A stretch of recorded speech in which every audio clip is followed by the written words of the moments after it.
Buenos días para todas las personas que nos acompañan. Damos inicio a esta segunda sesión. En la primera habíamos alcanzado a plantear las temáticas, cómo las íbamos a distribuir, a plantear los objetivos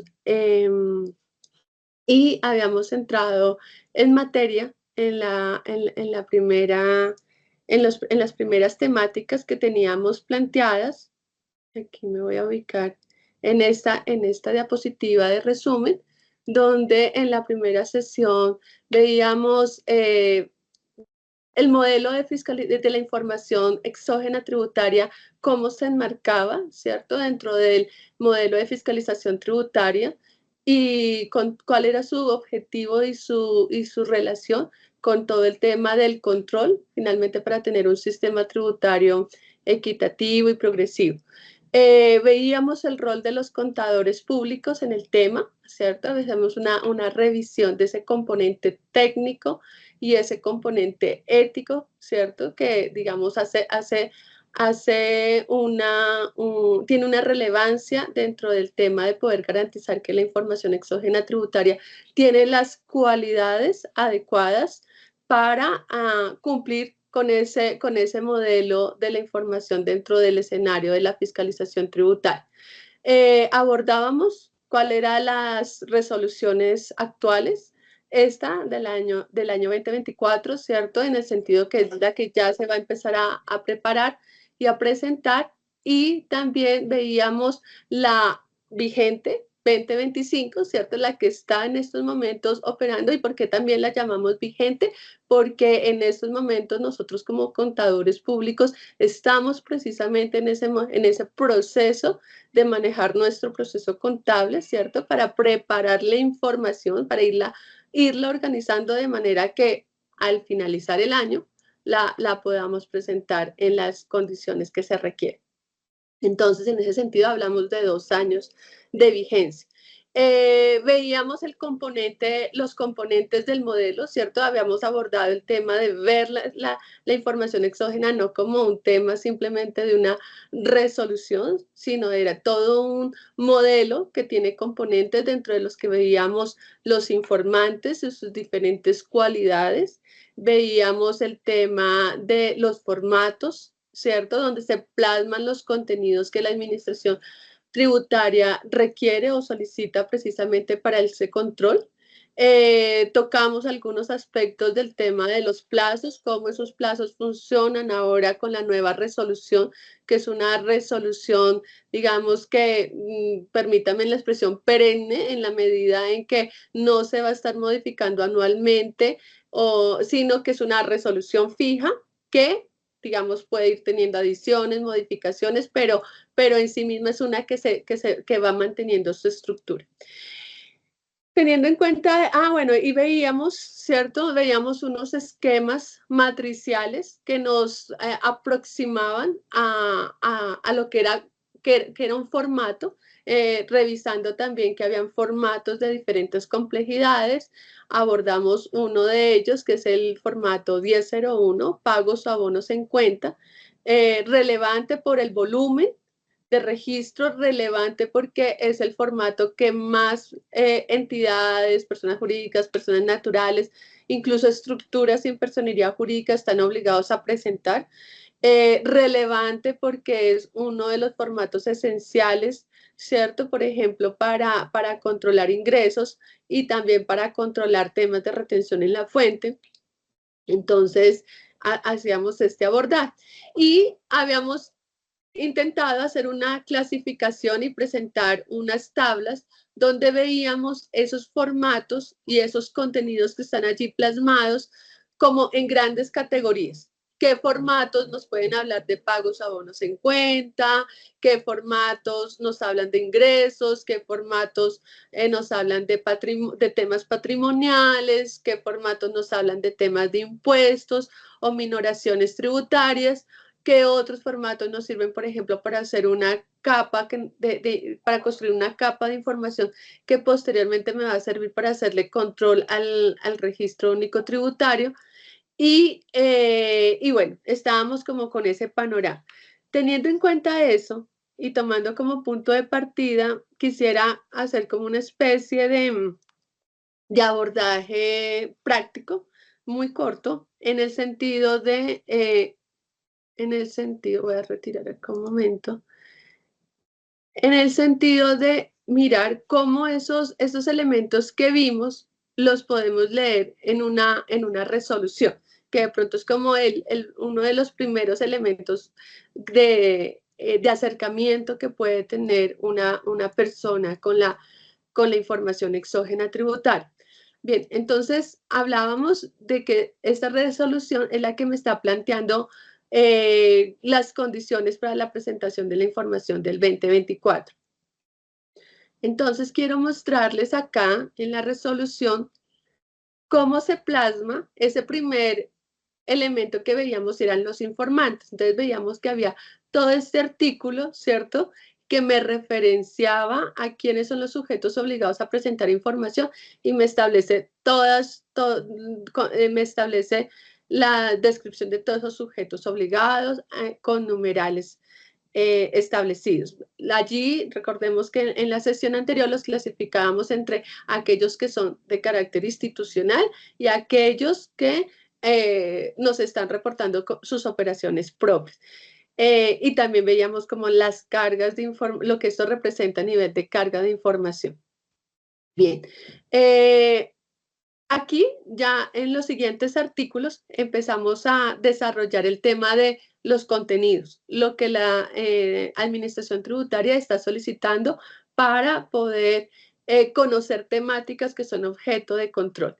Entonces, lo que quiero plantear aquí, me voy a ir a otro artículo, por ejemplo, esta que es la información de cuentas corrientes y ahorros.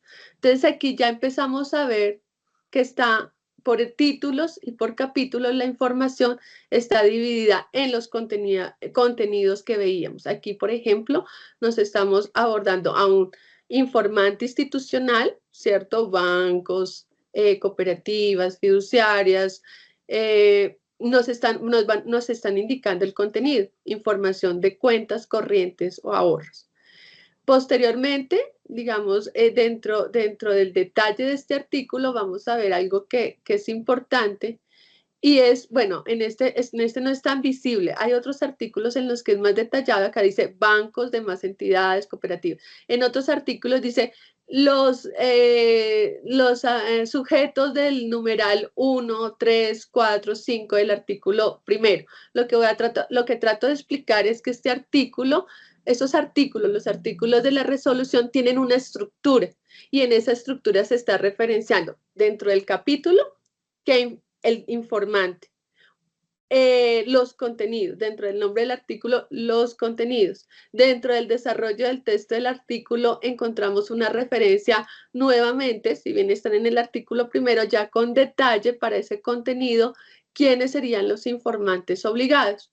Y pasamos a establecer una serie de condiciones para quienes están, ya para detallar un poco más la obligación. Entonces, por ejemplo, a veces se puede decir como que superen, que tengan tal tipo de obligaciones, que superen este monto de obligaciones. Y así se va construyendo la solicitud de información.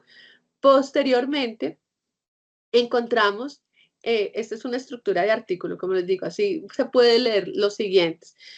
Vamos a encontrar los campos que están requeridos. Entonces, por ejemplo, acá nos habla, ¿cierto?, de todo el tema de la identificación del sujeto al que vamos a reportar o del que se va a dar información, y veíamos que esta era una parte fundamental dentro de los procesos de solicitudes de información. Dentro de esas grandes temáticas, veíamos la identificación y la ubicación del informado. Y aquí ya el detalle, digamos, del formato. Entonces, vemos temas de saldos, vemos temas, ya acá ya hay unas medidas estadísticas en relación con la información de cuentas de ahorro y corriente, por eso veíamos que se podía hacer un análisis de efectivo. Y vemos ya otros detalles como valores promedios, si hay unas personas, si hay unos sujetos autorizados, ¿cierto? O si son titulares de la cuenta de ahorro, el tipo de cuenta. y ya empieza uno a ver el desarrollo de el contenido que está dentro de ese formato. Otro punto a tener en cuenta, aquí no lo he visto, entonces me está pasando, pero otro detalle es que dentro del texto de estos artículos está referido el formato en el que se va a presentar la información. Acá. El artículo siempre, después del contenido, dice y se reportará en este formato. Otro punto a tener en cuenta y es, pueden haber condiciones especiales. En este caso, los parágrafos están desarrollando elementos específicos en relación con el contenido. Por ejemplo, me está haciendo referencia al tema de la mediana, ¿cierto? Cómo debo construir ese campo a reportar. Pero, digamos, asimismo, los parágrafos siempre van a ser aclaratorias ya de condiciones específicas. Entonces, habrá que leer siempre el artículo, el artículo de manera general, ubicar informantes, ubicar contenidos, revisar el formato y pasar a los parágrafos donde siempre habrá condiciones específicas en relación con cuantías, en relación con si el informado es una persona del exterior, cómo se deberá reportar, en relación con un campo específico, qué se debe entender de ese campo. Esa es la estructura que está en todos los artículos de la resolución que expresan contenido. Todos tienen esa misma estructura y entonces en ese sentido esa misma metodología de abordar. Listo. Hecha este repaso, entonces pasemos a los temas que teníamos planteados para esta segunda sesión. En esta segunda sesión teníamos pensado revisar temas como los errores más comunes que se pueden presentar en la información exógena, que de hecho fue como la pregunta de cierre que hubo en la sesión anterior. Y veíamos también como un tema de revisar los servicios informáticos que tienen que ver con el tema de la información exógena tributaria, algunas guías, algunas pautas que son de pronto relevantes a tener y pueden ser útiles para orientar esa labor de asesoría en las que los grupos, las personas que participan en los grupos NAF nos colaboran. Y veíamos también la revisión un poco de algunos materiales, ¿cierto? Que podríamos dejar ahí pendientes y enunciados para que más adelante por las personas que sigan interesadas en el tema quisieran consultar. Entonces, dando inicio como a esta primera parte, entonces veíamos que dentro de los errores que se pueden presentar en la información, digamos que hay tres causales que son o tres situaciones que pueden ser sancionatorias en relación con la información exógena. Una es que la información no se presente. Eso ya es una situación, un evento que tiene una cuantía específica para ser tasada como multa. La segunda es la extemporaneidad, ¿cierto? Presentarla por fuera de los plazos e igualmente también tiene una multa con unos topes mínimos y unos topes máximos. Digamos, la evolución que ha tenido el tema de la información exógena es la administración tributaria siempre está desinteresada en tener la información. Eso es su activo de información, es con lo que ella trabaja. Entonces, no es un tema en el que nosotros queramos tener un papel sancionatorio, sino lo que nos interesa es que se presente oportunamente, que se presente con las calidades adecuadas. En ese sentido, digamos, a la coordinación de programas, que es el administrador de la información exógena tributaria dentro de la DIAN, ha tenido una política en ese sentido. Y bueno, finalmente otro tipo de situación que da lugar a un tema sancionatorio es el suministro de forma errónea, es decir, que no se ajusta al contenido o a las especificaciones técnicas establecidas para presentar la información, pero cuando se habla de especificaciones técnicas no se refiere solamente a que de pronto a un simple tema de donde algo no fue exactamente como se pidió, sino que a aquellas situaciones que realmente complican el uso de la información, que lo pueden hacer más oneroso en tiempo, en procesos de analítica o también en algún momento llegarlo a imposibilitar. Entonces, esos son como los tres escenarios, pero dentro de cada uno quisiera como hacer algunas precisiones. Y es que el tema de la omisión, entonces no hay que verlo como, hay un sentido estricto de la omisión y es una persona que está obligada a presentar la información, no presentó absolutamente nada. Y hay unos niveles donde la persona que está obligada a presentar información presentó alguno de los formatos a los que estaba obligada a presentar, no todos. Entonces, por poner un ejemplo, simplemente, uno podría decir que una persona natural que tiene la condición de notario, ¿cierto? Entonces presenta su formato especial que ellos tienen de notarios donde reportan temas relacionados con concesión de derechos a través de notarías y ese formato se cumple muy bien, no hay problema, pero al mismo tiempo ellos están, por ejemplo, obligados a presentar un formato 1001 que recordemos nos habla de pagos o abonos en cuenta y retenciones practicadas. Entonces, son una serie de formatos a los que un informante puede estar obligado, pero puede que omita alguno de ellos por diferentes circunstancias, por desconocimiento, por tiempos, bueno, podrían ser muchas las razones.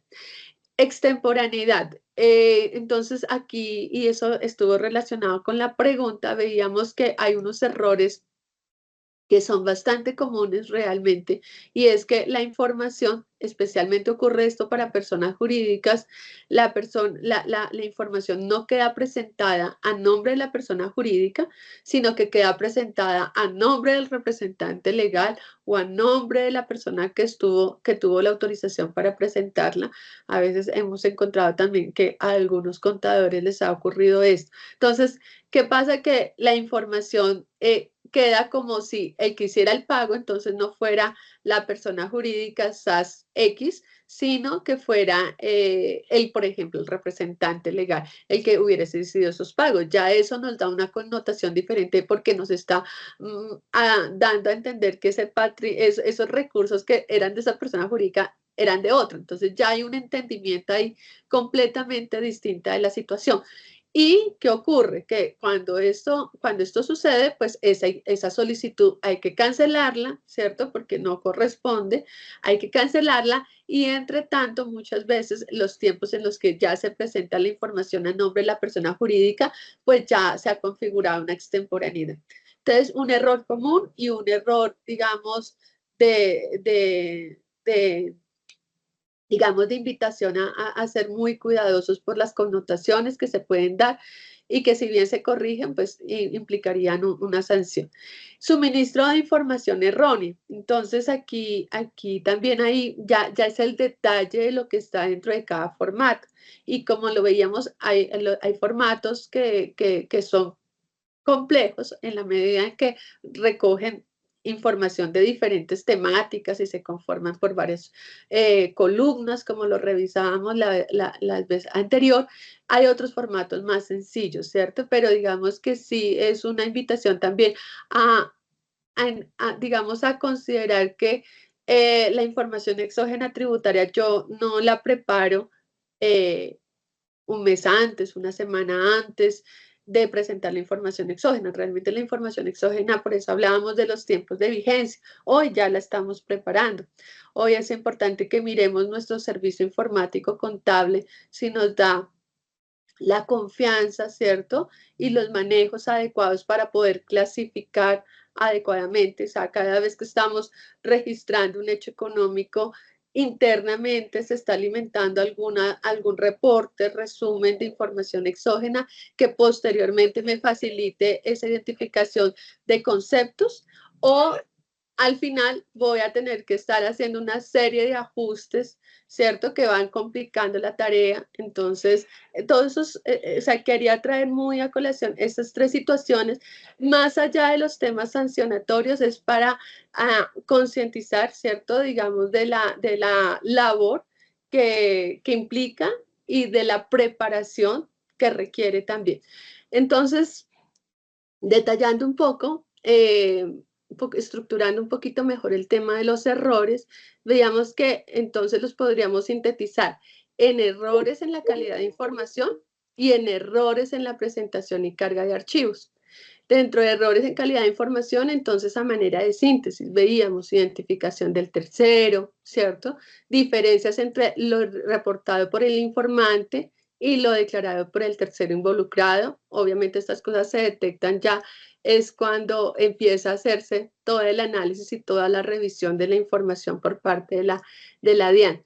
Duplicidad en registros, clasificación incorrecta de los conceptos, por ejemplo, en los formatos de pagos abonos en cuenta, donde pueden haber conceptos de pagos por honorarios, pagos anticipados, pagos por comisiones, pagos por servicio, pagos por rendimientos, pagos por dividendos.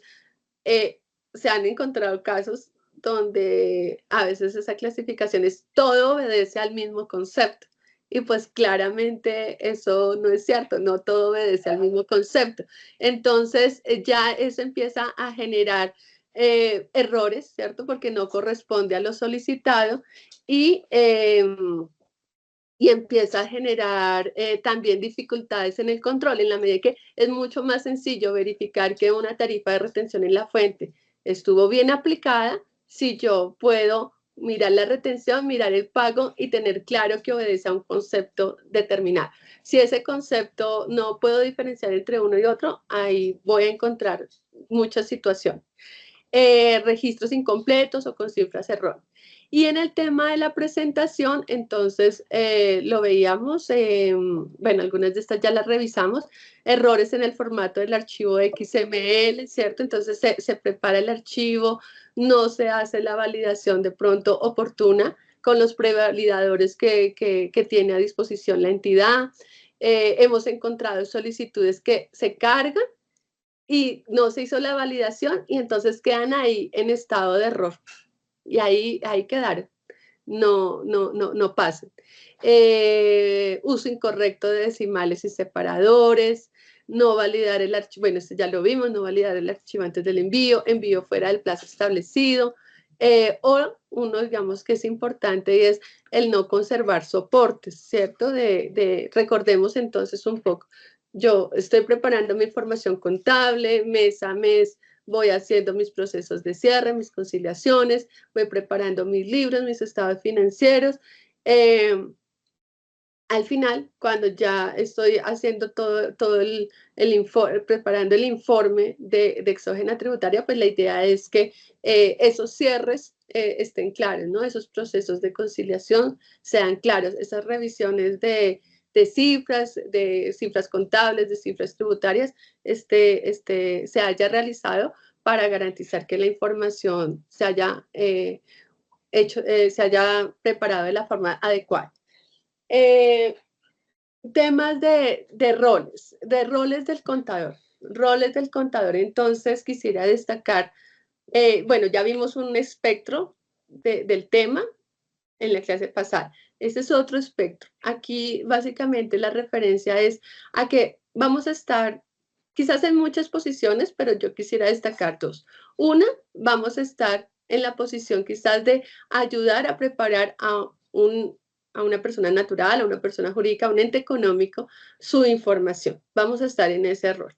Y otro rol desde el que podemos estar, ¿cierto? Es de ayudarle a revisar a otras personas su información exógena tributaria. Entonces, quisiera que consideráramos estos dos roles, ¿cierto? Para revisar algunos de los siguientes aspectos. Entonces, aquí esta diapositiva está orientada a, digamos, a proponer, es una propuesta, a proponer una lista de verificación para la presentación de información exógena tributaria. Y dentro de esa lista de verificación, entonces destacamos los 4 temas que están en las principales columnas. Sería la validación previa de la información contable y tributaria, ¿cierto? La clasificación correcta de los conceptos a reportar, la construcción y validación del archivo y la gestión eficiente de los plazos y soportes. Cada uno con diferentes actividades o con diferentes preguntas a realizarnos, porque está en el marco de una lista de chequeo. Entonces, se han conciliado los valores a reportar con los libros contables y declaraciones tributarias. Los NID de clientes, proveedores y empleados están correctamente digitados y verificados. Aquí más que en el RUT, aquí hubo una imprecisión en nuestro software contable. Lo tenemos adecuadamente registrado. Hemos identificado si hay posibilidades de que haya duplicidades en los registros, no sé, alguna transacción que nos haya quedado reportada a doble vez, que no se haya hecho el ajuste. Las retenciones practicadas y asumidas coinciden con los valores reportados en la declaración y con los certificados emitidos, o sea, está todo encadenado, el hecho económico está bien soportado, está bien registrado. Después, cuando elaboré mis declaraciones de retención en la fuente, se tuvo todo este cuidado. Ahora que estoy haciendo los reportes, es coincidente todo esto con las declaraciones, con los certificados que he ido emitiendo. Esos son los chequeos, digamos, que se deberían realizar. Y, digamos, en estos momentos estoy como tomando todo, referenciando mucho, mucho al formato de pago abono en cuenta, dado que es uno de los que más se utiliza. Clasificación correcta de los conceptos a reportar. Entonces, hemos hecho una adecuada revisión de la resolución de información exógena y sus anexos técnicos, ¿cierto? Para saber lo que veíamos ahí en la resolución, qué me están pidiendo, ¿cierto? ¿Lo tengo, no lo tengo? ¿En qué condición lo tengo? ¿Qué ajuste debo hacer de pronto en el sistema para poderlo preparar? Cada transacción ha sido correctamente categorizada en los códigos de concepto establecidos. Ahí, digamos que esta labor se puede hacer manual, pero pues lo ideal, digamos, en la medida en que seamos contadores, que estemos con personas que obligadas a llevar contabilidad, pues facilitarles la vida generando a través de software que tengan este tipo de manejo.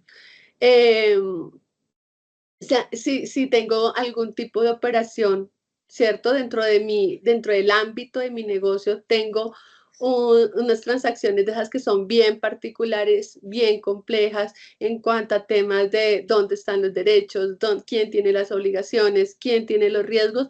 Se ha hecho esos estudios adecuados para garantizar que las transacciones vienen bien categorizadas y bien registradas, de manera que cuando ya está el reporte, la información está preparada, es accesible, está lista, o ahí a última hora estamos corriendo a hacer ajustes.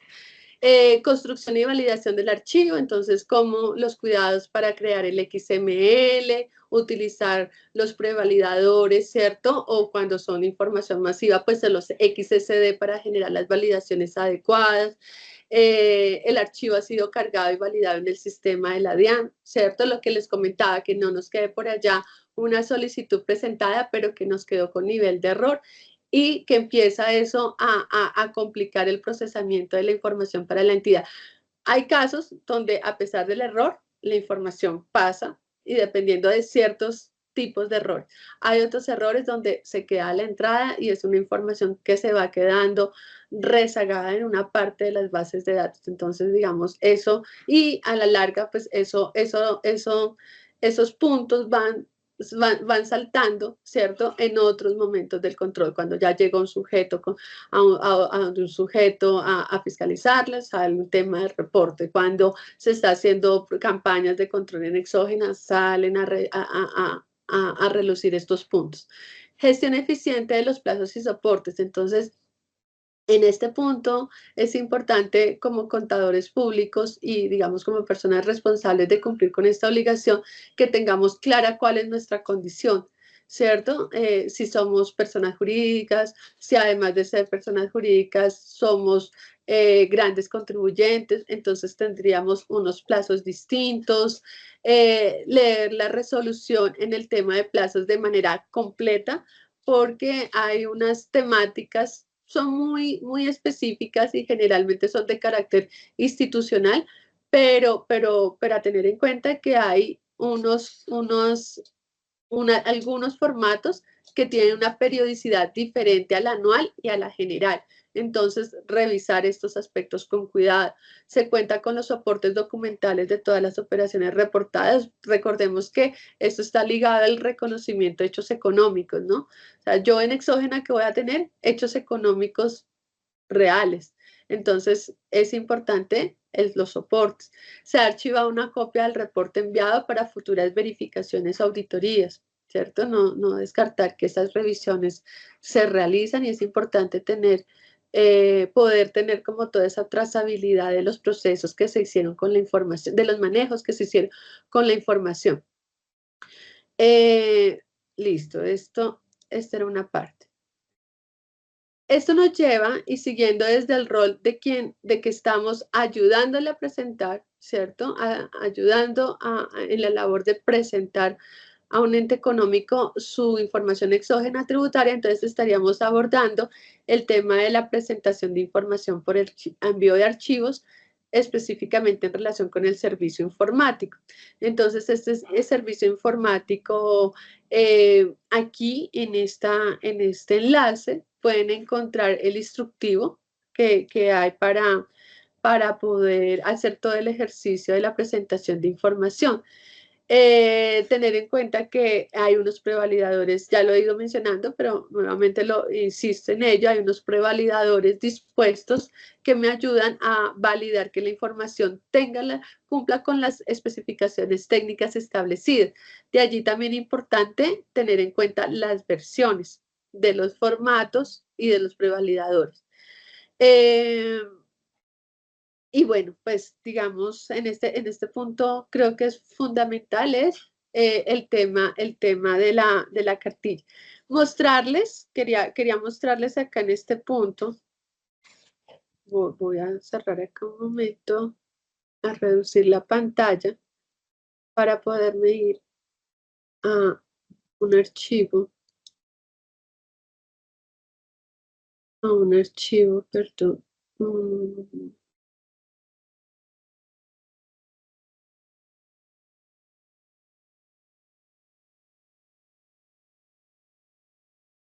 Bueno, ahorita no lo encuentro. Básicamente, ¿qué es? Es un formato, un formulario 1006, 1006, ahorita no lo encuentro y no quisiera, por estarlo buscando, mostrar cosas confidenciales. 1006, el formato 1006, que es un formato que me queda como prueba de la presentación de información y que quedó validado y quedó bien presentado en nuestro formato. Ese formato, recordemos, 1006 se llama presentación de información por envío de archivos. Es un formato que me hace referencia a quién está presentando la información, ¿cierto? A nombre de quién. Entonces, cuando somos el mismo sujeto el que la presenta y a nombre de quién la está presentando, pues no hay problema. Pero va a haber diferencia, ¿cierto? Cuando ese formato es distinto. ¿Qué me va a referenciar también ahí? El formato, el número de registros, la versión, ¿cierto? La persona que está firmando, la fecha y hora en la que se recibe la información. Entonces, el mensaje aquí, ¿cuál es? Que dentro del proceso de presentación de información de envío de archivos, siempre busquemos ese formato que nos quede diligenciado y que nos quede en estado aprobado. Fundamental para determinar que el proceso nos queda bien. Yo en este momento no tengo acceso a ese servicio, pero otro de los puntos que es importante que las personas que tienen el rol de presentar pueden estar todo el tiempo chequeando si la solicitud pasó y pasó con error. Entonces hay que entrar al sistema, hay que buscar las solicitudes, hay que revisar el formato y hay que ir mirando, ir entrando, ir siguiendo los enlaces que se van presentando en cada pantallazo e ir corroborando que la información quedó bien presentada. Eso en relación con la presentación. Desde otro tipo de rol, desde otro tipo de rol, y es el rol de donde nosotros estamos ayudando a una persona a presentar su información exógena. Entonces, cuando estamos en este proceso de guía, es importante considerar que la entidad tiene un servicio que se llama Servicio de Consulta Información Exógena a Personas Naturales, que se ingresa de la misma manera como cuando se va a presentar la declaración. Allí, en este espacio, entonces podrán disponer de un reporte que nos va a organizar la información. En la identificación de la persona que dijo algo de esa persona natural, en este caso me voy a poner como ejemplo, que dijo algo de mí. La razón social de esa persona que está diciendo algo de mí. Por ejemplo, en mi caso, ¿cierto? La entidad podría estar diciendo cuáles fueron mis ingresos por pagos de salarios. Entonces, ella me estaría reportando. Si tengo una cuenta de ahorros, el banco me estaría reportando. Y allí yo voy a empezar entonces a conocer quién está diciendo algo de mí y qué está diciendo en la medida en que la entidad presenta el concepto, ¿cierto? Entonces ella me va a indicar si es un saldo de cuenta de ahorro, si es un sueldo que me están reportando, si es el pago por una comisión, si son unos rendimientos. O sea, ahí como persona natural yo voy a poder identificar qué están diciendo terceros de mí y qué está en las bases de datos y en los servicios informáticos de la DIAN. Ahora bien, es importante tener en cuenta, y una de los puntos que está destacados en este reporte es que esa información no es base ni es condición para presentar mis declaraciones tributarias. O sea, porque se parte del hecho de que nadie más que yo misma soy la que conozco cuál es mi condición económica, mi realidad económica, y no lo puedo dejar sujeto a lo que está allí, porque lo que está allí puede tener información incompleta, ¿cierto? Puede que la misma entidad por alguna condición no lo haya mostrado todo, puede que la persona que informó haya confundido un concepto con otro, o sea, incompleta, errónea. Entonces, digamos, es una información que es importante conocerla porque hace parte de la habeas data y hace parte de toda la ley de protección de datos en el sentido de que tengo derecho a conocer una entidad u otra persona jurídica. ¿Qué información saben de mí? Yo tengo derecho a conocerla para poderla controvertir, ¿cierto? Para poder hacerme parte de y determinar qué se está diciendo de mí.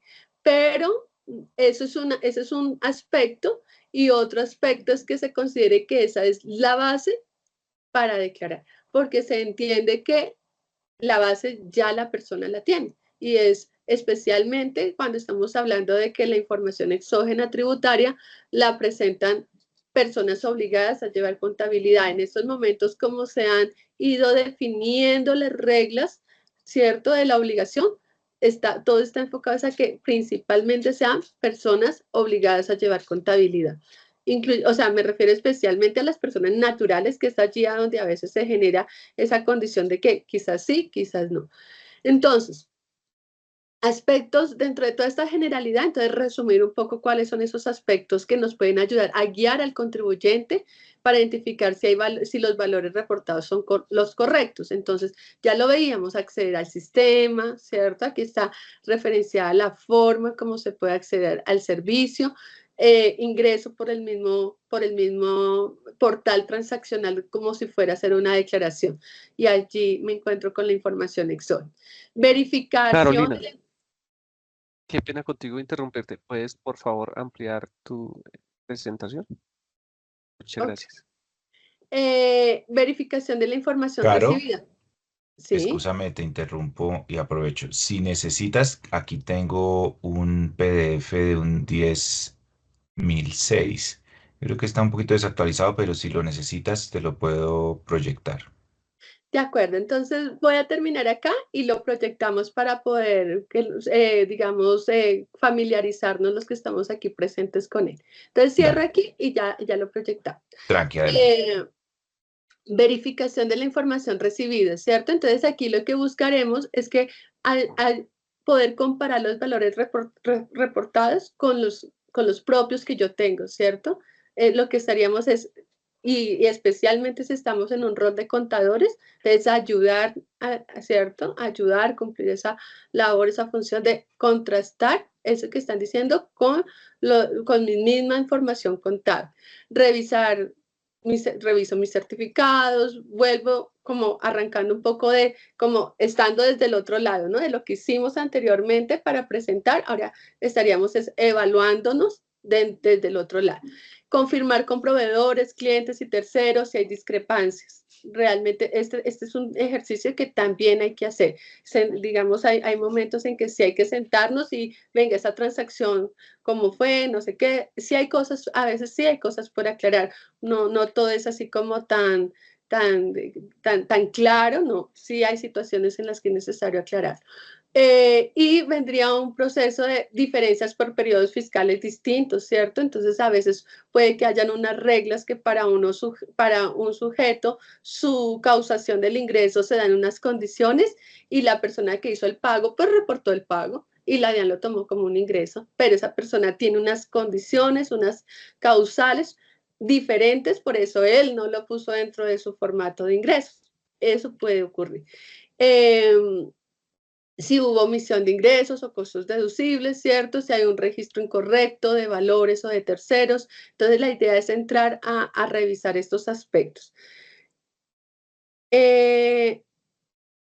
Y pasos a seguir. Entonces, antes de continuar con esta diapositiva, miremos el 1006 para que no se nos quede ese tema en el tintero, ¿cierto? Desde el rol de la persona o de la entidad que está presentando la información exógena. Y si estamos en ese ejercicio de asesoría, entonces, ¿qué deberíamos, después de haber preparado nuestra información, haber cargado la información, haber entrado al servicio informático, lo que debemos cuidar es que se nos genere este formulario? Y este formulario, entonces, el 10.006, como les comentaba, presentación de información por envío de archivos, tiene varios conceptos. Este tiene conceptos de inicio, ¿cierto? Cuando se va a presentar la información, de reemplazo, de cancelación. Entonces son varios roles los que se pueden marcar allí. O sea, el formulario nos va a servir para diferentes momentos. Presentación, modificaciones por correcciones que tengamos que hacer, cancelaciones. Y, por ejemplo, en el caso que les comentaba de un representante legal que pudo haber dejado la información a su nombre, entonces él entraría, haría un 10.006 cancelando, ¿cierto? Y volvería a presentar la información ya con los ajustes correspondientes. Entonces, aquí les mostraba, perdón, el interesado. Entonces, acá en interesado va a estar los datos, por ejemplo, del representante legal que está presentando la información. En remitente, sí quedaría la entidad a nombre de la cual se está presentando la información. Si es el mismo, pues, por ejemplo, porque es una persona natural, entonces aquí encontraríamos la información diligenciada de manera igual. El destinatario, la entidad, empezamos a encontrar el tema del formato, ¿cierto? Que hemos repasado varias veces ese tema del formato desde diferentes perspectivas, el año por el cual se está presentando, ¿cierto? El periodo de vigencia generalmente va a ser 1. El tipo de archivo, entonces aquí nos indica que es un XML. Y, digamos, hay como dos aspectos relevantes a tener en cuenta. Bueno, acá el nombre del archivo, ese es un nombre que se genera automáticamente. Por ejemplo, si yo estoy utilizando el prevalidador, ese prevalidador cuando convierte a XML, ese nombre se genera automáticamente y es el nombre que debe quedar allí. De todas maneras, en la cartilla está la estructura del nombre, cómo se debe estructurar el nombre de ese archivo. Tendríamos cantidad de archivos porque, por ejemplo, un formato 1009 puede tener varios registros. Un archivo recibe 5000 registros. Si tengo varios archivos que superan ese tope, entonces aquí tendría, por ejemplo, si fuesen 16.000 registros, entonces tendría 4 archivos. Uno de 3 de 5000 y un cuarto con los 1000 adicionales. Entonces aquí referencio el número de archivos. Y finalmente acá lo que voy a tener es un número total de registros. Aquí hay en este formato particularmente, como es una cancelación, ¿cierto? Tiene referenciado un formulario anterior, que en el caso, por ejemplo, de ser una solicitud presentada por primera vez no lo encontraríamos. Y esta parte es muy, muy importante, ¿cierto? El tema de las firmas, ¿cierto? Este visado, es que este acuse de recibo nos define hora, fecha y hora, ¿cierto? Supremamente importante para todo el tema de la prueba, de la oportunidad de la presentación. Vendría la firma. Este formato tiene una segunda hoja, en acá no la estamos viendo, pero tiene una segunda hoja, que básicamente en esa hoja lo que vamos a encontrar es el detalle de los nombres de los archivos presentados, ya el uno a uno. Entonces, si presenté 4 archivos, entonces voy a tener cuatro registros, cada uno con el nombre del archivo correspondiente.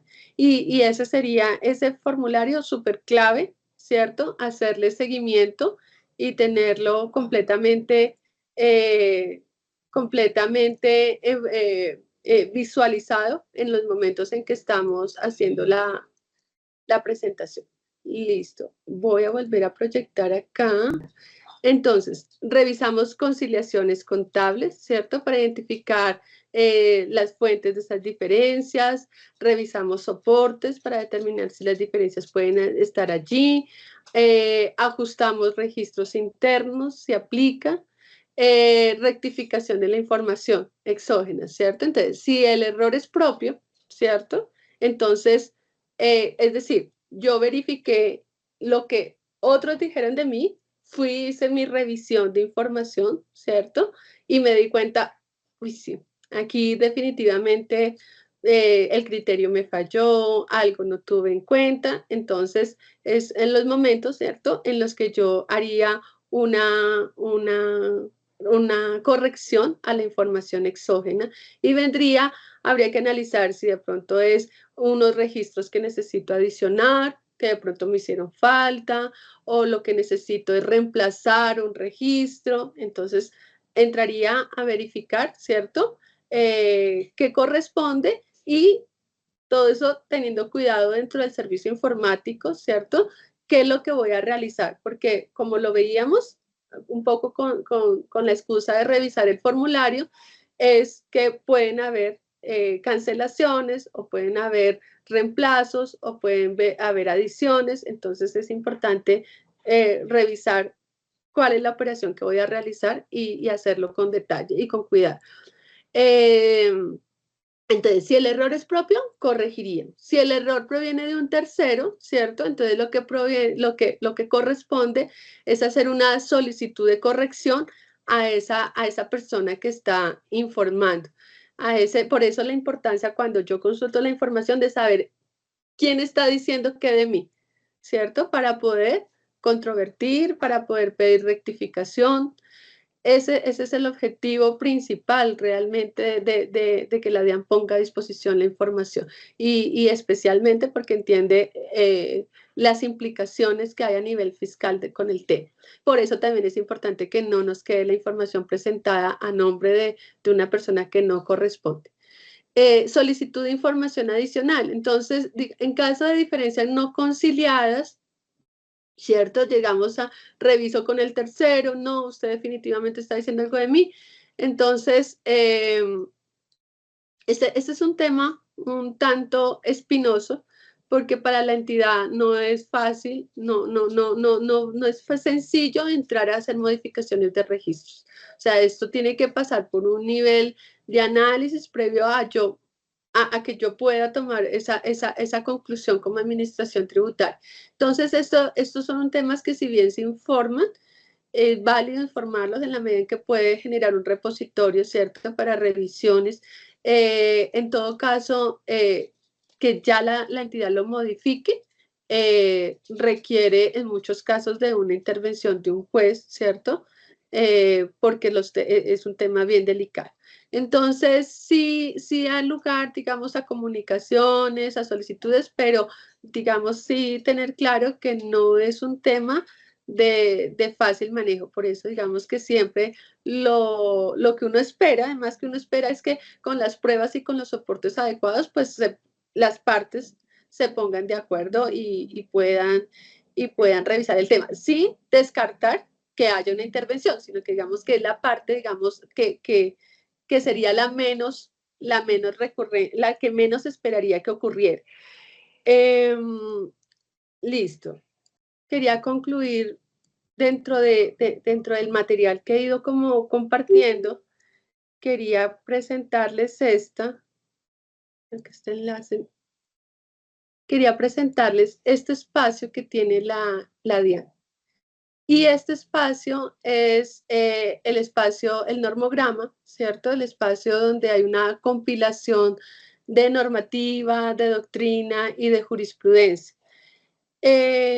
Compartírselas porque, digamos que ya hay bastante material y hay oficios, hay conceptos y hay jurisprudencia, especialmente los dos primeros, doctrina y oficios, donde se han ido revisando temas en relación con la aplicación de las sanciones o en relación con el tema de qué se debe entender en un concepto o alguna particularidad, alguna inquietud jurídica que surgió respecto de un informante. Entonces, creo que este material es fundamental ya para ir al caso.